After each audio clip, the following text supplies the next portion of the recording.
Dieu a besoin aujourd'hui d'un vase, Joseph.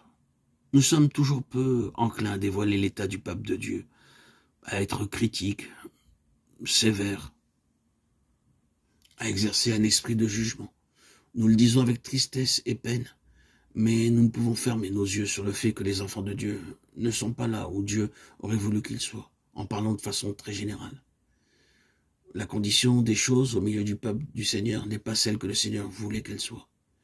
Et nous pouvons être plus sévères que cela, n'est-ce pas?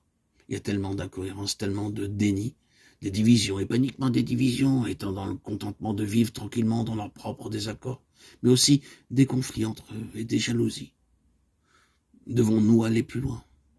Le préjugé n'est-il pas une des choses les plus perceptibles parmi le peuple de Dieu aujourd'hui? Le préjugé veut seulement dire que toute la chose a été jugée sans une quelconque considération, et que la porte est fermée sans accorder la possibilité que vous pourriez après tout avoir tort et les autres personnes avoir raison.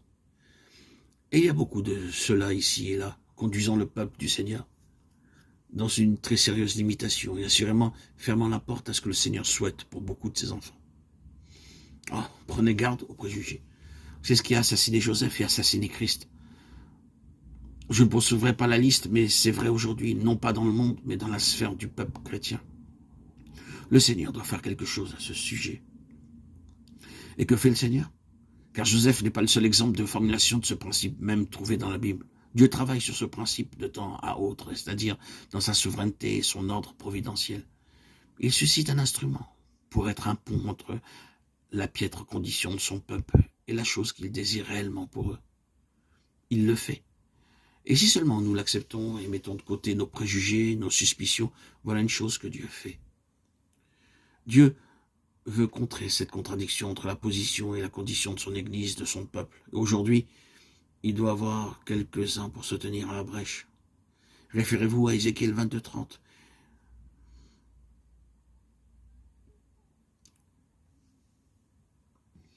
Dieu cherche quelques personnes, quelques individus qui connaissent, qui réellement connaissent par le moyen de la croix le ciel ouvert.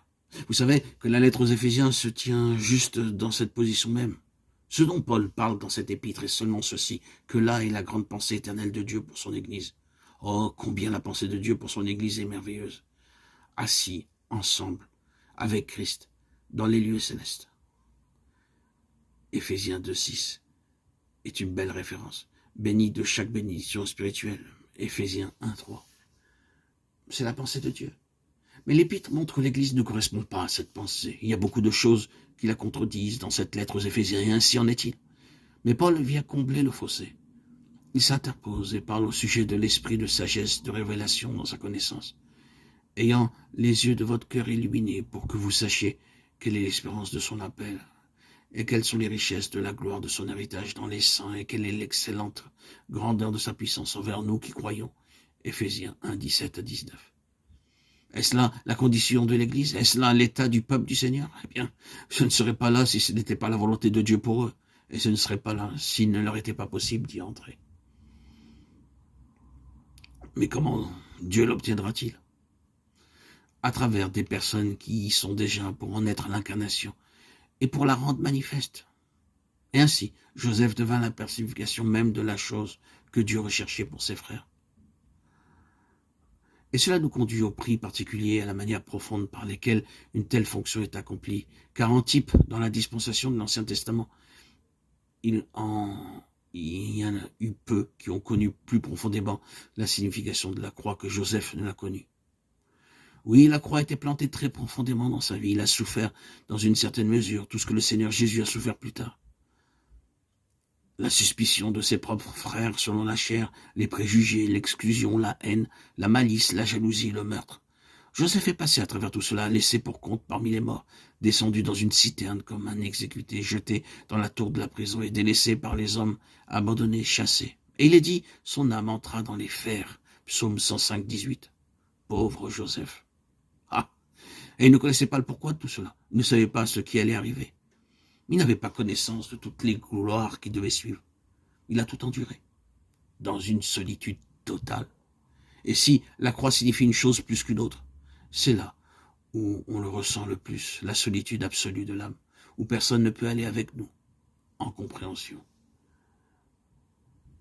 Oui, lié à cette fonction, il y avait un prix spécial en souffrance, en expérience. Nous pouvons dire que les autres ne vont pas sur cette voie, même d'autres d'entre les enfants du Seigneur ne vont pas sur cette voie. C'est pour ce type spécifique d'instrument.